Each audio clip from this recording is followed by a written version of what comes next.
¿Alguna vez te pusiste a pensar por qué, cuando un argentino se destaca en el exterior, en lugar de recibir una ovación unánime, lo que aparece es una oleada de críticas, de dudas, de ninguneo disfrazado de opinión objetiva? ¿Por qué, en lugar de enorgullecernos, en vez de abrazar ese logro como si fuera propio, surgen comentarios que buscan reducirlo todo a la casualidad, al favoritismo, o peor aún, al marketing? Es como si, en lo más profundo de nuestro ADN cultural, hubiera algo que no nos permite aceptar, con alegría genuina, que uno de los nuestros esté brillando en un escenario global. No es simple envidia. Es algo más enraizado, más complejo, más doloroso. Es una mezcla de inseguridad colectiva, de miedo a perder protagonismo, de creernos tan poco que no soportamos que alguien demuestre que sí se puede. Y ahora, toda esa mirada retorcida, esa mezquindad disfrazada de opinión formada, se está proyectando sobre Franco Colapinto. Un pibe que, a base de talento puro, esfuerzo inhumano y sacrificios que pocos podrían resistir, logró meterse en la Fórmula 1. Sí, en la categoría reina. En la cumbre. En el Olimpo del automovilismo. Algo que ningún argentino había conseguido desde hace más de 2 décadas. Y no llegó por un apellido ilustre, no llegó por tener a un multimillonario atrás, no llegó por ser el mimado del sistema. Llegó porque lo merece. Porque lo buscó cuando nadie más creía. Porque se bancó la soledad, el hambre, el frío, la incertidumbre total. Porque mientras otros tenían un equipo de prensa, él tenía una pava eléctrica para cocinar arroz. A veces cuando no tenía plata para comer mucho, me llevaba un arroz y lo cocinaba en la pava eléctrica. Y sin embargo, en lugar de un país que lo abrace, que lo impulse, que lo celebre como símbolo de lo que se puede lograr con esfuerzo, se encuentra con una parte del ambiente que, en vez de apoyarlo, intenta callarlo. Juan Cruz Álvarez, un tipo que no necesita vender humo para ser escuchado, lo denunció sin rodeos. Hay una categoría del automovilismo nacional que está bajando línea para que ni los medios ni los pilotos hablen de Colapinto. Lo están censurando. Lo están desapareciendo simbólicamente. Lo están eliminando de la narrativa. Y aunque no se dieron nombres, el silencio atronador del resto confirma que todos saben de qué se habla. Todos conocen el trasfondo, pero pocos se animan a romper el pacto implícito de invisibilización. ¿Por qué molesta tanto Franco? ¿Qué es lo que incomoda tanto de su historia? Tal vez sea el hecho de que no responde al molde tradicional. Tal vez sea porque no pidió permiso, no esperó que lo apadrinen, no se alineó con los poderes de siempre. Tal vez lo que más duele es que llegó más lejos que muchos sin deberle nada a nadie. Y eso, en un país donde muchas veces se premia más la obediencia que la audacia, es casi una herejía. Colapinto no está compitiendo con nadie del automovilismo local. Él no está disputando espacio mediático con los que corren en categorías regionales. Él está en otra galaxia. Está enfrentando a bestias como Verstappen, Alonso, Hamilton, Norris. Está en el mismo asfalto, en igualdad de condiciones, con tipos que son leyendas vivientes. Pero acá, en lugar de verlo como un logro colectivo, como una conquista de todo el deporte nacional, algunos lo viven como una amenaza. Como si el brillo de Franco fuera una sombra para los demás, cuando en realidad debería ser un faro. Y ahí aparece lo más trágico, esa mentalidad de escasez, esa idea errónea de que solo puede haber un argentino destacado a la vez. Como si el éxito fuera una silla que solo puede ocupar uno. Como si no hubiera lugar para que todos crezcan. Como si apoyar a Franco significara ignorar al resto. Nada más lejos de la realidad. Franco no le está quitando nada a nadie. Al contrario, está abriendo una puerta. Está mostrando que se puede. Que hay un camino. Que con talento y coraje, si es posible llegar a lo más alto, incluso viniendo desde abajo, incluso cuando todo parece en contra. Pero eso, para algunos, no es motivo de inspiración. Es motivo de rechazo. Porque les recuerda lo que no se animaron. Porque los obliga a mirar su propio techo. Porque demuestra que se puede volar más alto, y eso incomoda a los que hace tiempo se resignaron a caminar. Por eso, en lugar de aplausos, recibe ironías. En lugar de apoyo, le tiran apodos despectivos. Chocapinto, le dicen algunos, con una malicia tan absurda como mezquina. Como si un par de incidentes, propios del automovilismo de élite, pudieran borrar todo lo que logró. Como si no hubieran chocado todos, incluso los mejores, incluso los campeones. ¿Dónde estaban esos que hoy lo critican cuando Franco dormía en habitaciones prestadas, cuando calentaba su única comida del día en una pava eléctrica, cuando viajaba horas en tren para probarse en circuitos que ni conocía? ¿Dónde estaban cuando no tenía un mango, cuando todo era incertidumbre, cuando sus carreras dependían de milagros económicos? No estaban. Nadie estaba. Estaba solo. Solo con su fe. Solo con su sueño. Solo con esa convicción férrea que lo mantuvo en pie cuando todo indicaba que era imposible. Y ahora que lo logró, ahora que es uno de los 20 mejores pilotos del planeta, ahora que corre en la Fórmula 1, ahora lo quieren minimizar. Lo quieren silenciar. Lo quieren esconder. Es doloroso. Es frustrante. Es, lamentablemente, demasiado argentino. Y no se trata de romantizar el sufrimiento. No se trata de decir que porque la pasó mal, merece más. Se trata de reconocer que su camino fue más duro que el promedio.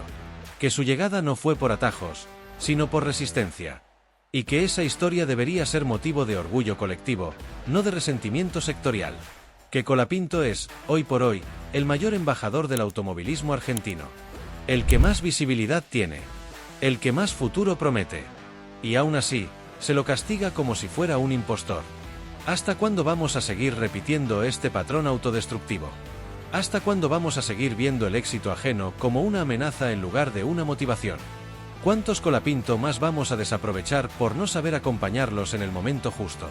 Porque si no lo hacemos ahora, si no lo abrazamos hoy, si no salimos a decir con orgullo que Franco Colapinto es argentino y que nos representa como pocos, quizás mañana sea tarde. Quizás cuando su nombre esté escrito con letras doradas en la historia de la Fórmula 1, tengamos que mirar atrás y admitir que fuimos ciegos, que fuimos sordos, que nos ganó el cinismo. Que mientras el mundo lo celebraba, nosotros dudábamos. Que mientras él dejaba pedazos del alma en cada pista, en su país todavía se discutía si era tan bueno como dicen. Y eso, más que injusto, sería imperdonable. Porque no hay muchos Francos Colapinto. No hay muchos chicos dispuestos a dejar todo por un sueño que parece imposible. No hay muchos que aguanten tanto tiempo la intemperie, que resistan los embates de un deporte cruel, donde el talento no alcanza, donde cada centímetro cuesta fortuna, donde el abandono está a la vuelta de cada curva. Y él, en silencio, resistió.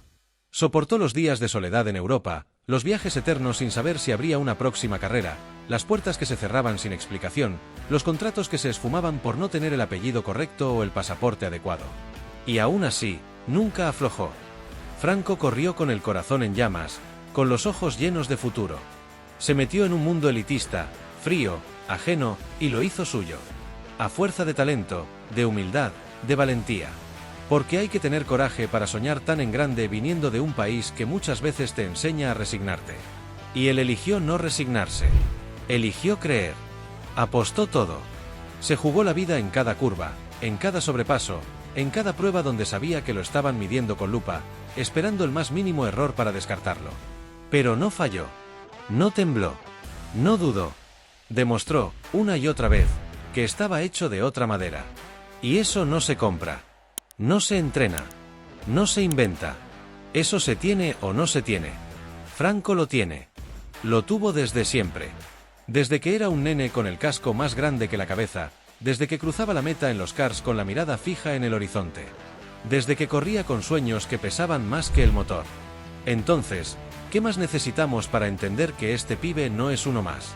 Que no es uno de los tantos. Que no es una promesa vacía. Que es una realidad.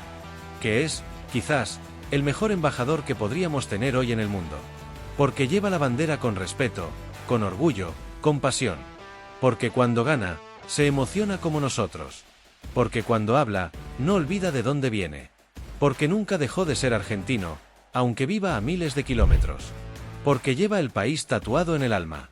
Y eso es lo que más duele cuando algunos lo critican sin razón, cuando lo ningunean, cuando buscan la falla en lugar de celebrar el logro. Porque no están hablando solo de un piloto. Están hablando de un símbolo. De una historia que podría inspirar a generaciones enteras. De un ejemplo vivo de que, incluso en este contexto, incluso con 1000 obstáculos, se puede. Franco es el reflejo de todos los que pelean por lo que aman. De los que se levantan temprano para entrenar sin saber si algún día servirá. De los que se bancan las derrotas y vuelven a intentarlo. De los que eligen soñar aún cuando todo alrededor les dice que no tiene sentido. Él representa esa parte de nosotros que se resiste a dejar de creer. Y por eso es urgente que lo apoyemos. No por lástima, no por nacionalismo vacío, sino por justicia. Porque se lo ganó. Porque se lo merece. Porque no hay muchos como él y porque no sabemos cuándo tendremos otro. Porque en cada carrera, cuando se sube al auto, también lleva nuestros sueños. Porque cada vez que lo enfocan en la parrilla de salida, con esa cara de concentración total, hay un pedacito de Argentina que se cuela entre los mejores del mundo. Y porque, al final del día, todos queremos sentir que algo nos une. Algo que trascienda la política, la economía, la grieta. Algo que nos devuelva la esperanza. Y Franco puede ser eso. No por magia. No por marketing. Sino por mérito.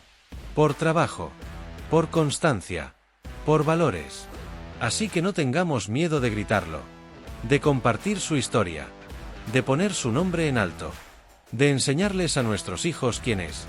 De decirle al mundo, sí, él es nuestro. Porque cuando él cruce la bandera a cuadros y levante los brazos, no solo estará ganando él. Estaremos ganando todos. Y ahí sí, cuando suene el himno, cuando la bandera celeste y blanca flamee en lo más alto, cuando las cámaras del mundo enfoquen su emoción contenida, podremos mirarnos entre nosotros y decir con el corazón en la mano, lo acompañamos desde el principio. Nunca dudamos de él. Siempre supimos que lo iba a lograr. Porque Franco Colapinto no es el futuro. Es el presente. Y el presente hay que vivirlo, abrazarlo, celebrarlo. Antes de que sea tarde. Antes de que el tren pase y lo miremos desde lejos, lamentando no haber estado ahí cuando más lo necesitaba. Apoyarlo no es un favor.